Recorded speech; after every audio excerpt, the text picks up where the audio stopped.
Salem, back with another one for you. Today we're filming the first Another Day Leveled Up podcast. I'm very excited to have a special guest with us today. I grew up with this guy when he was a small little, scrawny little guy. And this dude is leveled up. He is literally the definition of one who levels up. He was 2012's teen Mr. Colorado, 2015 won the middleweight division Novice Rocky Mountain. He then went to build a solar company. This dude, anything he touches, he seems to crush. I'm just honored to have him here to bring some wisdom to you guys and let's have a great conversation. Mr. Hustle himself, Trent Lessar. How's it going? Awesome, thank you. Appreciate it, man. Yeah, dude. Heck I'm yeah. excited to have you on, honestly. It's the first Another Day Leveled Up podcast, but I'm just excited to be able to give the viewers some real wisdom that I want to know as well, and I'm sure a lot of people could really gain insight from. So I want to say, like, we both grew up in a small town, Pueblo, Colorado. Super small, yeah. And I want to say, like, what inspired you to, like, or how did inspiration even find you, like, in Pueblo? Like, I don't remember, like, the time you actually left and moved, like. Sure. Yeah. So the biggest reason I moved originally was to just work out at a gym up here. I was competing and I started to get into that scene. And I had a lot of people, that had followed me, and both good and bad. Like I had, a bunch of haters and whatnot from Pueblo. You know how it is, man. Yeah, small town. Yeah, just small town vibes and thinking. And so I wanted to get around like a different community and just a different group of people. And I was making connections up here. I had a couple mentors that worked out up here. And I wanted to be around like Phil Heath, Mr. Olympia up here. So what influenced me to move up here originally was just to get around a different scene and work out at some of these bigger gyms and just be around these people. Yeah. I was dead set on being a pro bodybuilder. Hell yeah. So I know your dad used to compete, right? yeah. Do you feel like he was like a big motivation or like catalyst to you wanting to 100%. go into bodybuilding? So yeah, and anytime you try to do anything, like everyone talks about their why, right? Yeah. So my dad was he was my why. Still makes me like emotional, like, and I'm a big firm believer in like your why has to be so powerful deep down. It has to make you really, really like tick. So yeah, it had a lot to do with my dad and just kind of watching where he had gone and what he was doing with it. And I wanted to take it to that next level. Because I felt like he never really necessarily had the opportunity to. So that was my whole thing. Did your dad win any competitions? Yeah, he did. He had he competed for quite some time. He won a couple of competitions. I can't think of them right off the top of my head. Yeah. But yeah, he had quite a few trophies and whatnot. And I always grew up watching my dad in the gym, watching him like drink protein shakes and always like on his food and real strict with that. So nice. Well, yeah, like I said, I knew you when you were like young and not a bodybuilder. So little like kids. I'd say like, how did you like begin the journey of like just first like leveling up to the point like you started seeing progress? Like how strict did you have to be with like just like your schedule, your diet, like to even like think about competing and then like eventually win? Like that's a big thing. Like for sure. It honestly all started with like wanting to and this is pretty typical with anyone that competes and that's in that industry is a lot of it's self-confidence issues, or they want to feel better about themselves. And so for me it was I quit baseball and my parents like freaked out. And I wasn't necessarily really into baseball. I'd played it my whole life. I was competitive at it. I didn't really try that hard at it. Yeah. And when I quit, my parents were like, oh my gosh, like you have to do something. And crazy enough, a buddy of ours, Schwab, was like, dude, you should start going to the gym. Like, girls might like you. And I always had a lot of insecurities in high school. And I never felt like girls were like interested or serious or anything like that. Yeah. So it was this spark of just wanting to go to the gym, honestly, to just like look better and like try to attract girls. Yeah. I mean, I was 17 at the time, and it was my junior year. And I mean, prior to that, I was just always so skinny. I mean, like I weighed like 120 pounds, 118 pounds before I started working out, like at the very beginning. Damn. So that's what got me started in it. But to answer your question, a lot of understanding how to structure your schedule around your food and your workouts up front is what I learned. And so like I remember back in high school, like structuring, like, okay, like during third hour, I got to drink my shake and eat my meal from number 3. And then it was like, okay, 6th hour, like I have to have, another shake and another meal. That's right. You were a senior when you competed. Yeah. That's right. Yeah. So I was like, at graduation parties, and if anyone watches this from back home, like they'll probably laugh, but like I'd have my food, and it's like, everyone's partying, drinking, and I have my cold prep chicken breast and broccoli. I'm like at the graduation parties eating. That's dedication right there, dude. Yeah. Wow. Yeah. Yeah, like what I'd say, I was gonna ask, like, what is a key mindset you kept, like, to stay like focused through that, especially in high school, like, but I think you said like girls at the time, at that time, that's a good motivation. But so that was the beginning, man. But then like honestly, what's funny about it is like girls aren't even attracted to it. Like, you'll see all the memes too. It's funny, like you think going to the gym is gonna attract girls, but the only attention I got on myself was like guys. Those other dudes, like, that's dope, bro. Like talking shit or like, oh, you look awesome, like, etc. So that was all the attention, but it morphed like really quickly into doing it. Just learning bodybuilding and learning the history. My dad he saw how serious I was. And he was like, hey, like, let me show you the history of bodybuilding. Let me teach you about, these old guys. And, everyone knows like Arnold, right? But my dad had a lot of different inspirations outside of that.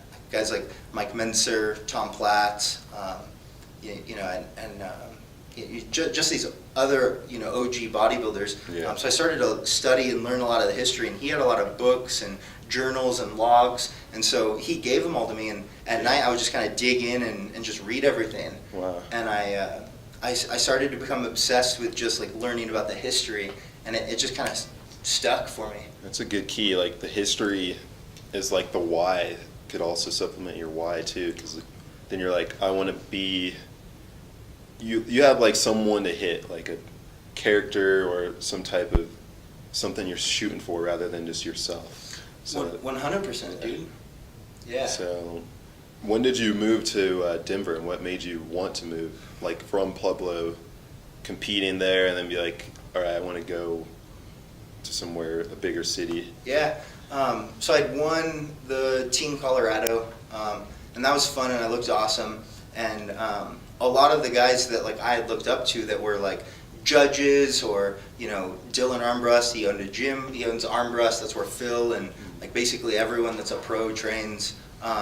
They had all just like at the show, I'd received so much support and so much like good vibes from it that I was like, wow, this is my community. These are the people I want to be around. Like everyone's lifting me up. Everyone's telling me like, wow, you look awesome. You can do this. So it was just crazy to have all of this huge community that's like, pumping you up and telling you all these awesome things. And I was like, I have to be around these people more. Sounds like you were like already embraced, like moving up, so you didn't really have to like find your way. You pretty much already had like a community to. I did, yeah. Join. And I carved it out really, online. At that time, like I had a big Instagram account that I had grown.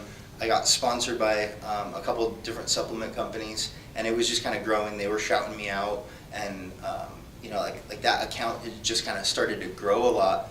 And so I built a lot of presence online, And so, like I was always networking with people that were up just in Colorado or younger guys my age that were competing and that looked, way better than me. I just was always trying to network and just learn more in the know on that community.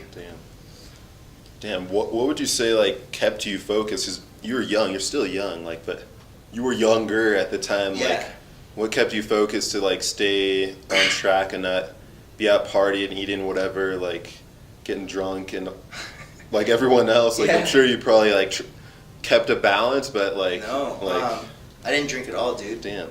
And I mean, there was so much peer pressure, especially graduation time. I remember I was a couple months out from one of the shows I had done, and everyone's drinking and that sort of thing. But it was really just it was a lot of I think it was a lot on my dad's part. I had my dad in my ear, if you're gonna do it, like be about it. Yeah. Like be about it 100%. Don't short yourself. And then I had good mentors. I had a mentor, Chris Havacost. He's a great dude. If you're in Fort Collins, anyone that watches, owns an awesome gym, probably one of the best gyms, not probably, one of the best gyms in the state, Iron Prodigy. And I'd hired him, and what I had gotten from it more so than just a diet or workouts was this mental side and this coach that would keep my mind right too. And he would just explain the mindset behind what these pro bodybuilders and these high level guys, how they operated, how they thought, that sort of thing. Yeah. So I had learned really, really quickly that you can talk about it all day, you can act like you're about it, you can flaunt it, and we see that more than ever now, dude.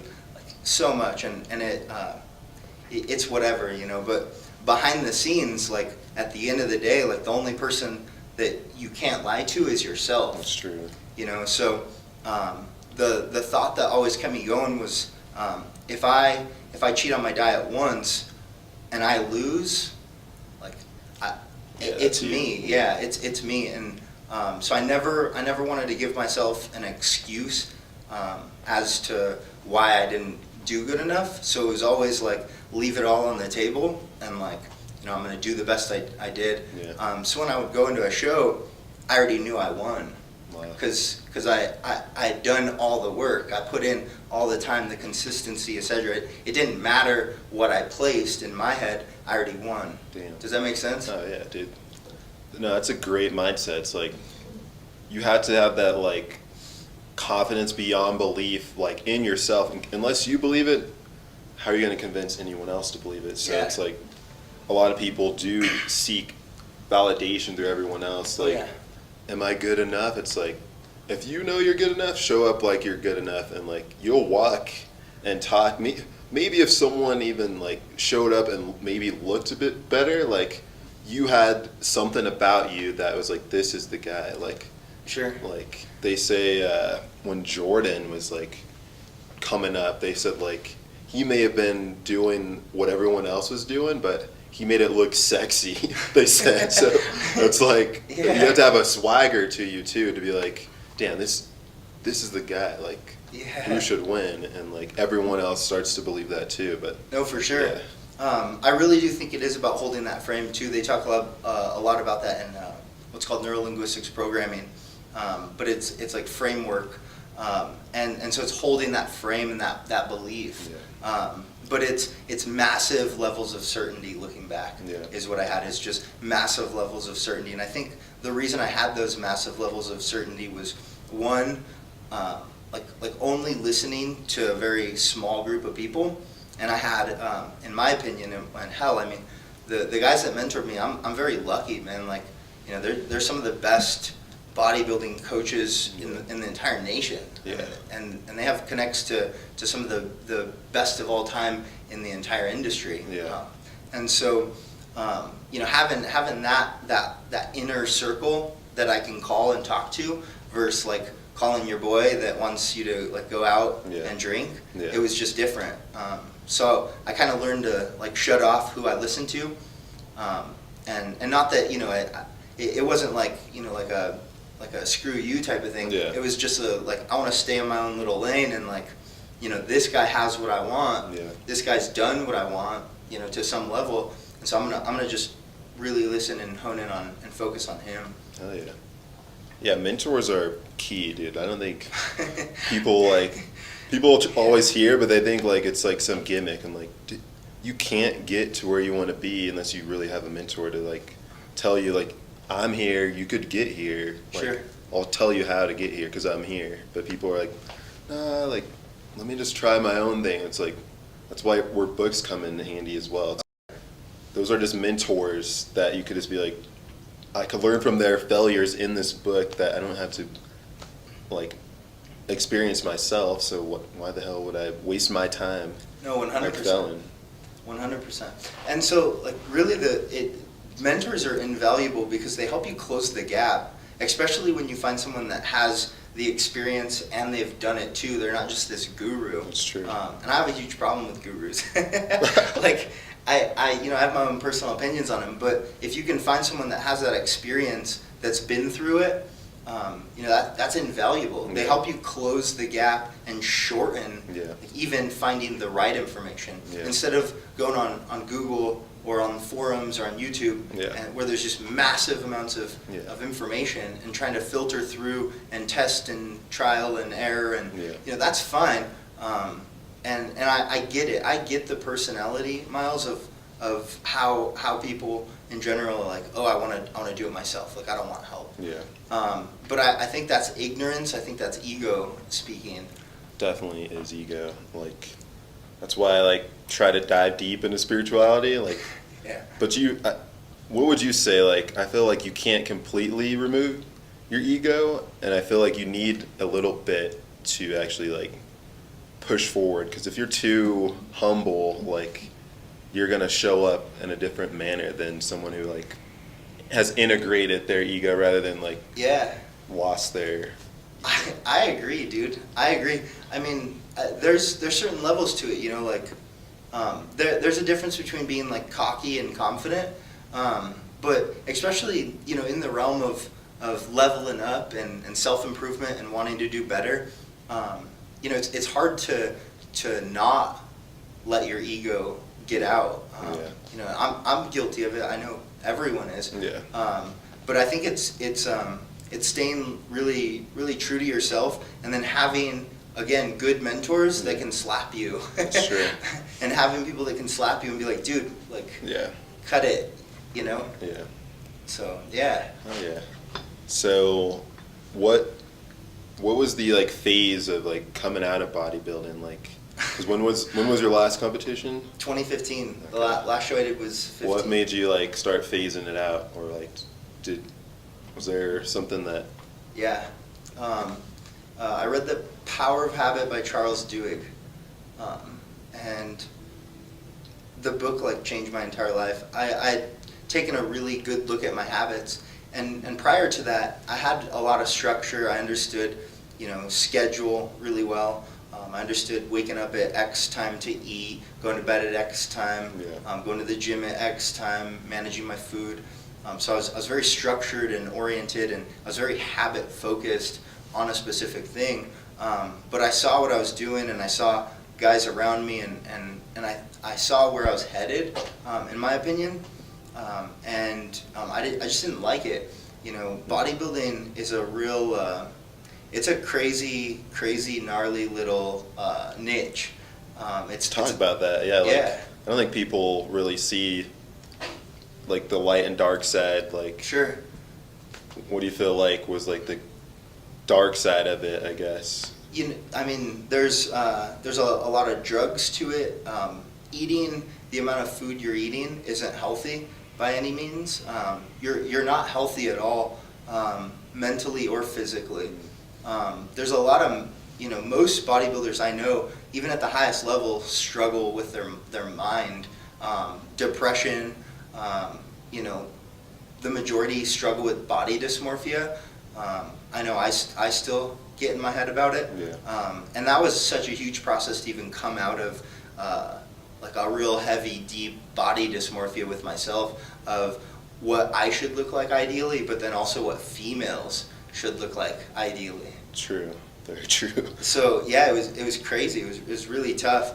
But what had really shifted for me, to kind of circle back, was reading The Power of Habit, and then I had a really good buddy, Rex, who was a killer bodybuilder, did Teen Nationals, did really well. We had the same mentor at the time, and he was in car sales, and I was just struggling financially horribly. I was throwing chicken breast on the Discover card, dude. Like, Damn.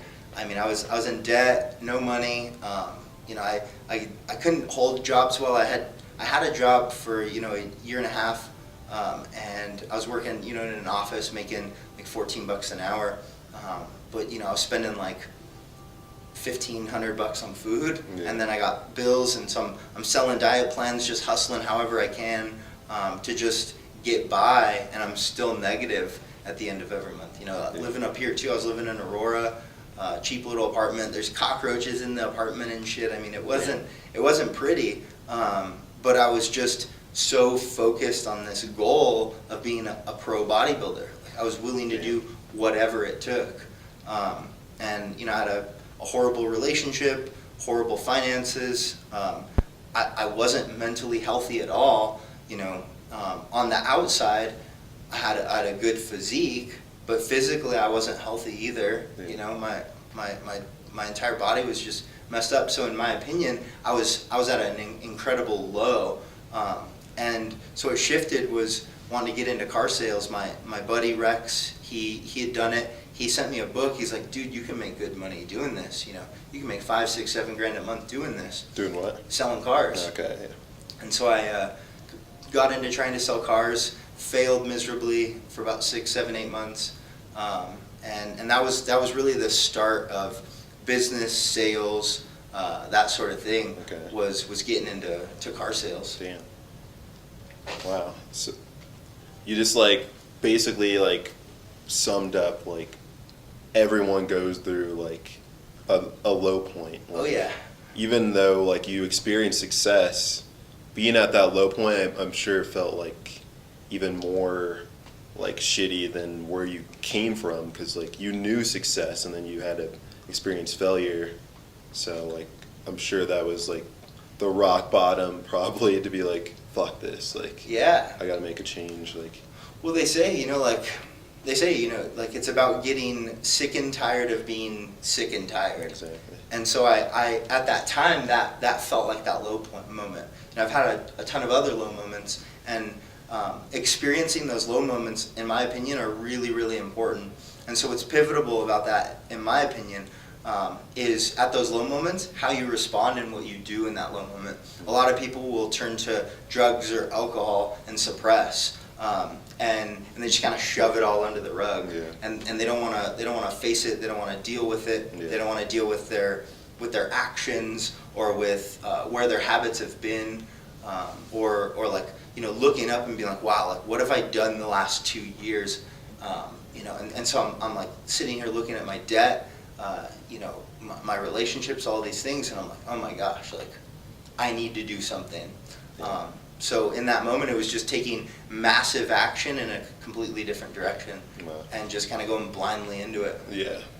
You sometimes just have that blind faith to be like, it can't get any worse, like might as well Yeah. start moving in a direction. Like, Yeah. and I feel like a lot of people do get stuck in that phase of like just wallowing in defeat, and like not really trying to find another mentor or book or whatever it takes to like get out of that dark cloud. Yeah. So damn. So how did you even like find solar? Like what made you even like did you know how solar worked before? No. Oh yeah, so did you just be like, this sounds like a good idea, I'll go about learning about it like as I go? Sure. Yeah, so the way I got into solar is kind of funny.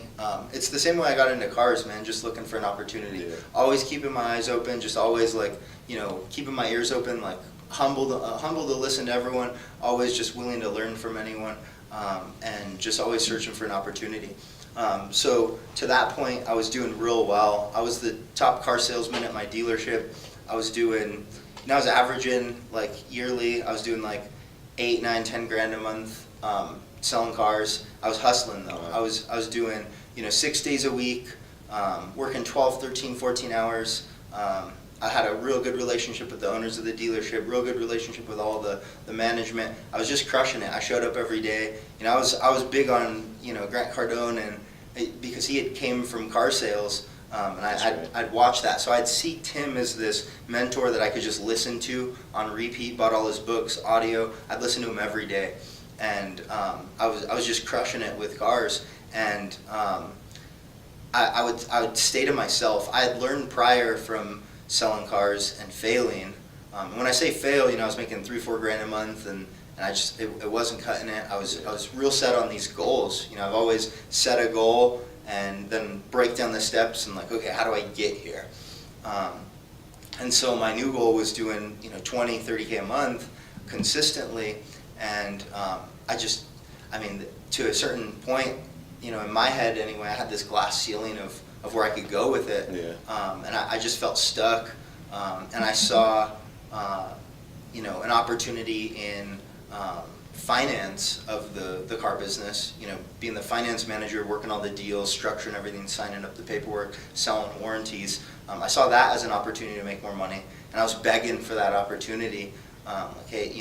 Always just in the ear, I'm the top salesman too, and so the dealership's like, no, like, we like you doing what you're doing. Yeah, they don't ever want you to go higher than like. No. Well, you do that job well. Let's keep doing that job. 100%. Yeah. So, I have a real good girlfriend, Jessica. She's incredible. I've been with her for almost 4 years now, and she's very much so like a muse to me. So I relay everything off of her, and I think that's super important. Great. Super important. We can talk about that. Yeah. I was telling her, I need to do something else. I need to do something more. And so, she's encouraging me and pushing me like to look for other opportunities. I was just involved heavily in these different sales groups in Facebook, and I saw a lot of guys posting about solar and whatnot. And I posted one day. I think I had like a bad day at the dealership. Like, the culture of car dealerships, for anyone that doesn't know, is not very pretty. Just a lot of negative, scarce mindset. Yeah. Just assholes. Yeah. And so it's hard to deal with mentally. Like, that's the toughest part of the car business, is the mental side of just dealing with the people you work with. Yeah. Like, for one, you're trying to like capitalize on every person that steps on the lot. Yeah. Then you're like trying to beat the other dude before talking to them. Yeah. I can imagine. So, I just had a bad day one day, just checked out mentally, and I'm like, I'm gonna do something else. So I posted on Facebook, and I'm like, hey, I'm making over 100 grand a year selling cars. I really want to do something different.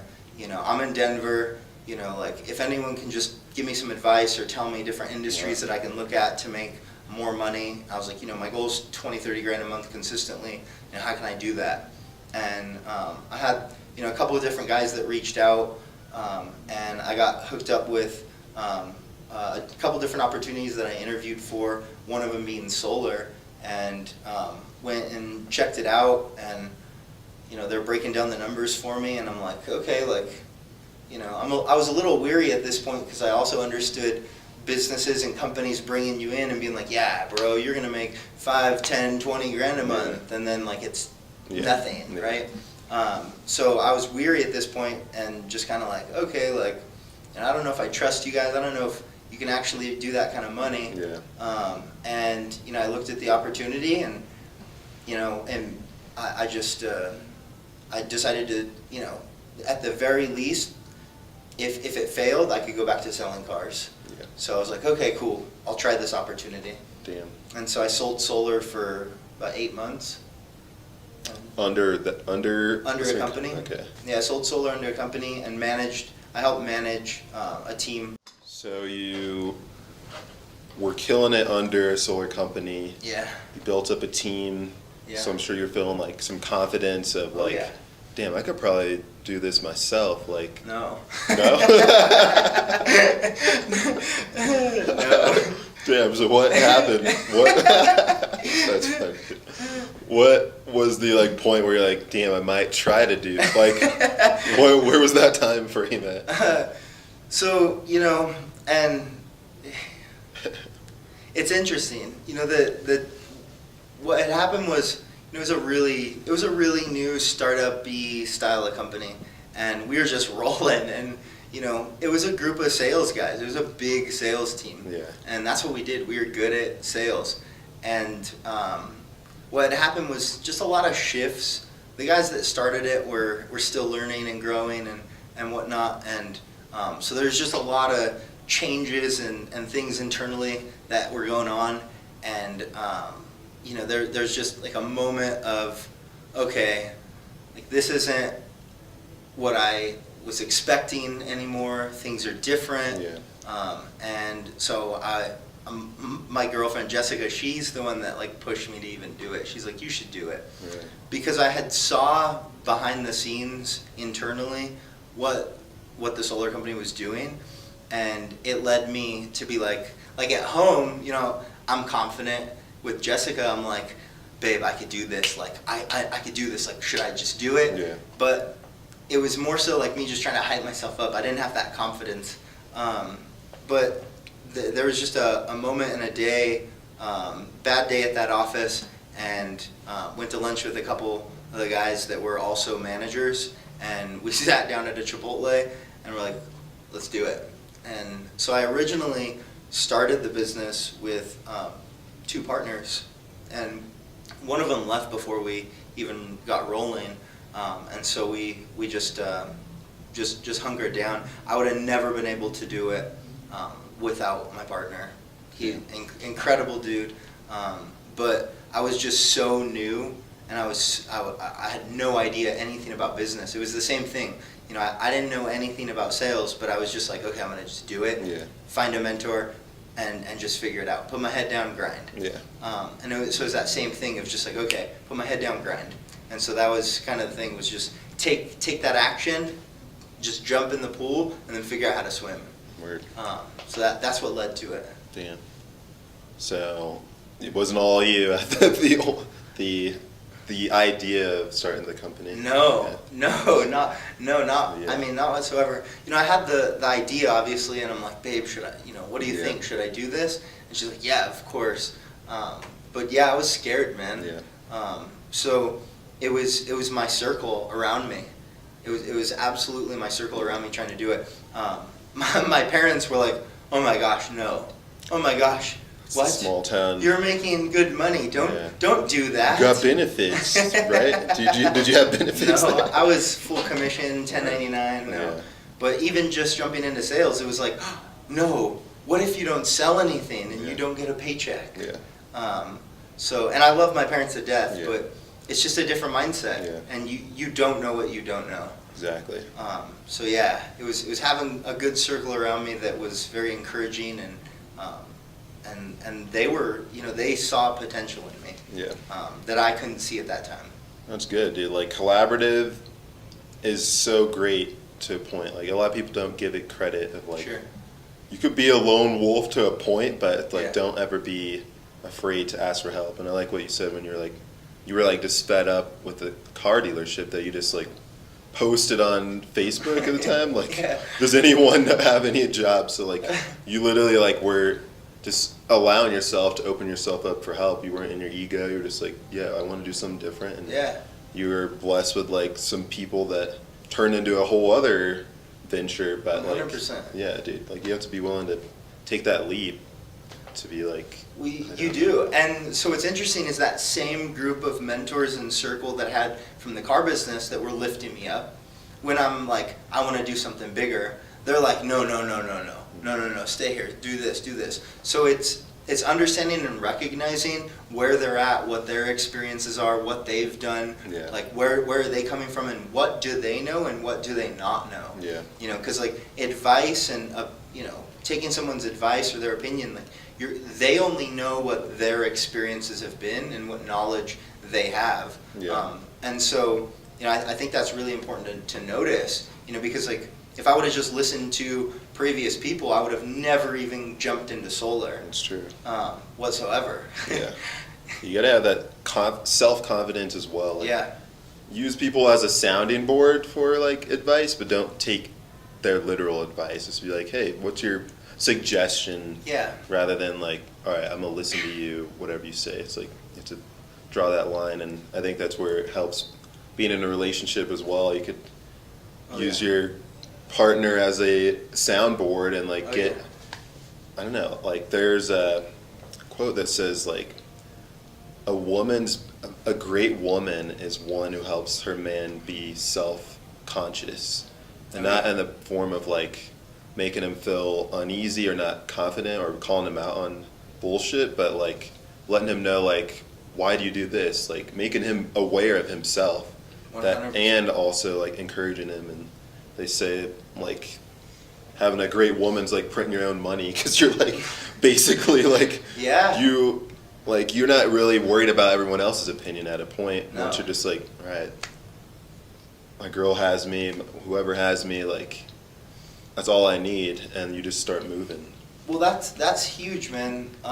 You know, and like, especially now, because you know people seek gratification online a lot, and hard too.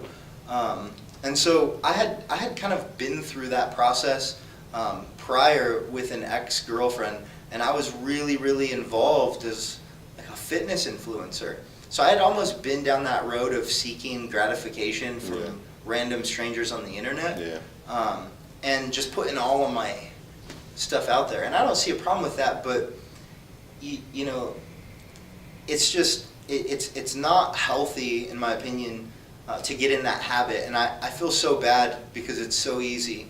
It's so easy, especially now, to just get in that habit of seeking gratification from like the Instagram likes and the Facebook likes and who's viewing my stuff, you know. But yeah, when you have like a really good girl in your or guy, whatever you are, you know, if you have a really good partner in your back corner, and you're focused on, you know, not what the whole world thinks of you, but just, you know, focus on what really you want, and you have that relationship and that connection deep with this person where you tell them what it is that you want. You know, they'll be able to give you insight and you know, be able to see it from a different lens than you, to be like, hey, like you're in alignment with what you are, or you're not, and like, you know, here's where you're falling short, etc. So yeah, I think it's huge. Do you feel like it's an advantage to be in a relationship 100%. When you are trying to build a business? 100%. Like, because a lot of dudes are like, yo, I need to be single, I need to get the bag, I want to like get all these girls. Like a girl's a distraction if like I'm trying to build a business. But that's the ego speaking. I agree. Yeah, you can't build a business without a good team. Everyone's focused on trying to be a solopreneur because they see some 17-year-old kid with a Ferrari that they rented, you know, saying that they did, you know, 7 figures in e-com sales. And it's not even real, one, but two, you know, like they're just trying to make money. So the people that they're even viewing or seeing that shit from, it's not real at all. Building a business isn't possible without a team of mentors, of people that are doing work for you, people that are way smarter than you, you know, helping you with accounting or you know, sales or internal processes or whatever it is, marketing, you know. So I mean, a team is the most important part. And if you don't have your team as in your partner, I mean, like, you know, it's just, in my opinion, it's not going to flow.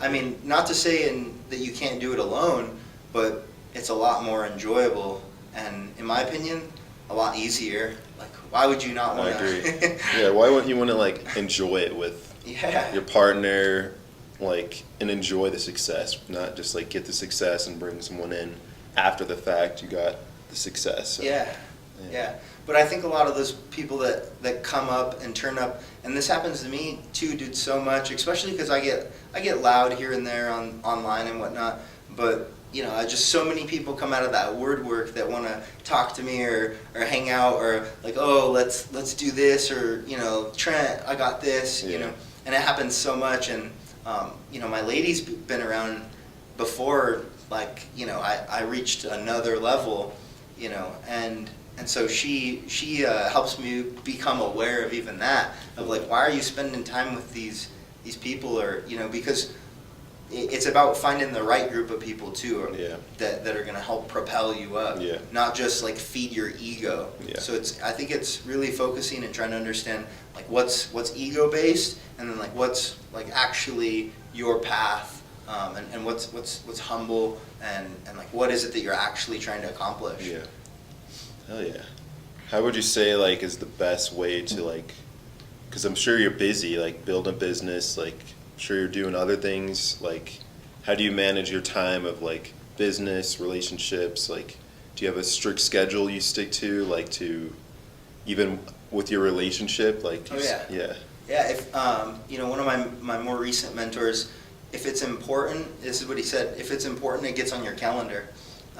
So on my calendar is time with the lady, walk the dog. And people get so weird about like you're putting your relationship on a schedule. I'm like, why? That means you prioritize it. Yeah, like, it's important if it goes on my calendar. Yeah, like people I heard like they were like up in arms when they heard like Elon Musk has to schedule his kids in and stuff. I'm like, he should. Yeah, I'm like, like when you're at that level, you got to schedule everything in. I think any level you're at. I think the disconnect is, again, people for some reason view that as wrong. Yeah.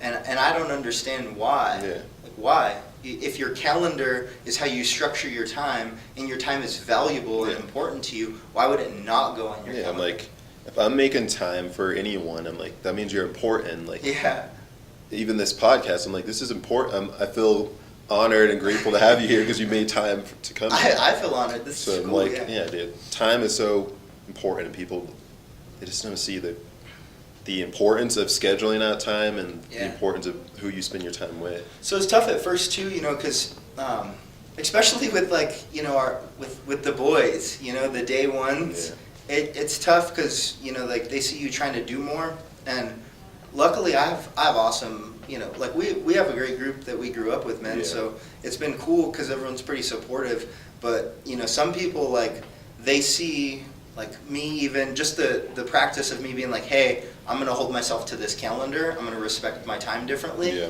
Because what I had done was when I had set that up, everyone around me knew about it. I had laid this foundation and this standard with everyone around me. Like, hey, this is how I operate now. I like that, yeah. And so it was like I got feedback both ways. Like, oh, you think you're better than us? Like, you get that. But it's just small-minded thinking. Yeah. It's just self-love. It's like having boundaries. It's like, this is my time. Like, and then when you don't stick to your boundaries, then you don't feel like you're actually doing what you need to do for you, and then you go down a path of like self-destruction or whatever because you're like, well, I gave up my boundaries for so-and-so, for the boys, even though like I know it's not conducive to me, but that's like important to absolutely, dude, keep that up. But I would say with like relationships, I definitely feel like being in one is definitely one of the keys to success a lot of people don't talk about. And I don't know, how would you say like is the best way for someone who's like single right now, like what would you say like their next move is? If someone's single, if they're trying to like get from square one to somewhere, like what would you say like their first move would be? Like navigate the girls. What would you say like start moving in this direction? Like what would be the key to like? All right, I'll give you step by step. Here's what I would do. Here's what I've done. So in my opinion, step one, cut them all off. Like, because a lot of dudes, they're on all the dating apps, all the bullshit. They're texting, a bunch of girls, bunch of dudes, whatever, right? Whoever it is. But cut it off and get alone and be alone with yourself. And I think you need like a good amount of time to really hone in and focus on what it is that you actually want. And define out what it is that you want your life to look like. Number one. Because if you don't understand yourself and who you are and what you want out of your life, you're gonna be the puppy dog that's chasing girls around. Yeah. And like, that's not how you operate. Exactly. Not on my level anyway. Like, Yeah. I'm a creator. Yeah. I have goals, I have dreams, I'm gonna go reach them. Yeah. So it's holding really good ground to what it is that you want, and who are you? I think this is a huge question. I ask this to a lot of people that I coach or mentor or help with, but who are you when no one else is around? Because a lot of times, like, you're dating girls, and it's like, like, I like seafood. It's like, oh, I like seafood too. That's my favorite. Yeah, let's go get seafood. Yeah. And like, you don't even like seafood. Yeah. You're just saying this stuff to attract and try to be around this person, right? Exactly. For whatever motive they have. Yeah. So it's really understanding who you are first, Miles. And then number 2 would be to sit down and write out. And I have to thank one of my best friends for this one, a girl, Tanya. But she said, like, write down every single quality that you want out of the person that you're with. Dude, I did that with my current relationship. Isn't it crazy? Yeah, I tell my friends, I'm like, you could look back in retrospect because I still have it. And I'm like, yo, this just checks off everything. Everything. And it's like, you could say it's like law of attraction. You could get down to like it is, reticular activating system. It's all of it. It is. But yeah, you have to know what you want to get it. But yeah. So yeah, it's just writing down, like, and get specific. If you want a short girl, write it down. Put it down. Yeah. Like, it's a menu. Absolutely. Yeah. Whatever it is that you want out of this, right? Yeah. Write it down. And I think after doing that, and then focusing on my goals and who I am and what I want, and I'm going on my journey, it's law of attraction, dude. It's just they're gonna show up. Yeah. And opportunity's going to present itself to people that are abundant, and they're focused on opportunities. Yeah. And they're focused on the right things, not the wrong things. Yeah. And it happens. Yeah. And some people may be like, oh, that's lucky, this or that, that doesn't happen for me. And what I say to that honestly is, that's a negative mindset. That's scarcity talking. Yeah. Like, get out of that, be more abundant, and focus on your goals. And if you're just honed in and you're focused on the day-to-day of what you're doing, and you're focused on being a good person, hold yourself to your values, hold yourself to your morals, right people will come in. Definitely. They just will. 100% agree. Well, yeah. To close it out, I would say, what would you say you want your legacy to be? My legacy. What would you want to, like, when you're dead and gone, like, you want people to remember Trent as, like, he did this, he did this? Yeah, I don't want it to be focused on what I did. I just want it to be a remembrance that you could do whatever you want, man. If you just put in all the work, you put in the time, the energy, and you're hungry, and you're a sponge, you absorb all the information that's out there, you get around the right people, you be a good person, you focus on being a good person, you can do anything as long as you put your mind to it. So I agree. Yeah. Awesome, dude. So what are you working on these days? What's next? So currently in the works, in the mix, I've been working on this for almost a year now, doing a high performance supplement company. So I've teamed up hired on a team of medical and nutritional scientists to help me formulate some products for the industry. So we're doing organic superfoods, fruits, vegetables, etc. We're doing an organic immune support, and then we're doing a nootropic, a supplement. And so it's been a lot of a passion project for me. But my problem with that supplement industry is how many of these supplement companies come in, they pay for these silly influencers, and they have just the flashy advertising, but they're just peddling shitty products.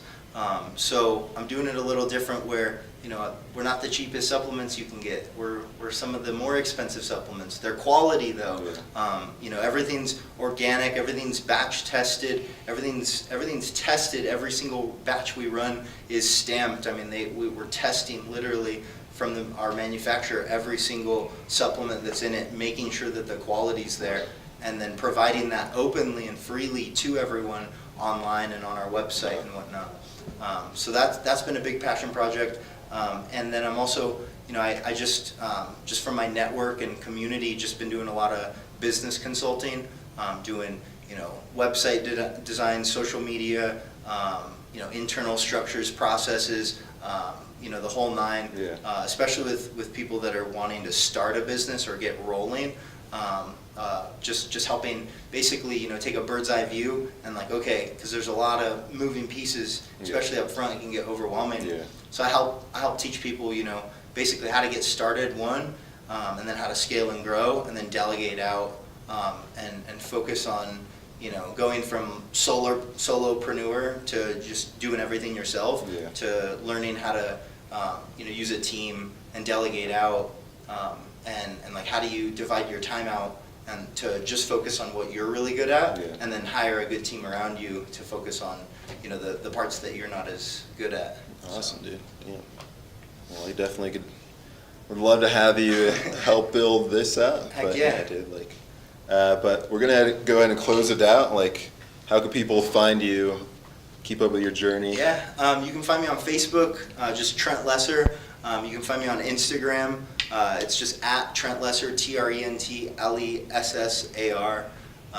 And then just shoot me a follow, shoot me a DM. I'm always open and willing to help, talk with people and whatnot. But thank you so much for having me. Dude, it was a pleasure to have you on. This was great. Heck yeah. First episode of Another Day Leveled Up podcast. This will be available on all the major listening audio platforms as Spotify, Apple Music, whatever it is you listen to. So stay tuned for that. But it's a pleasure, bro. Nice to have you. Hey, and just know, it's your boy Salem. Trent. And as always, a belief may be comforting, but only through a true experience can it be liberating. Grant yourself permission to level up. Until next time, it's your boy.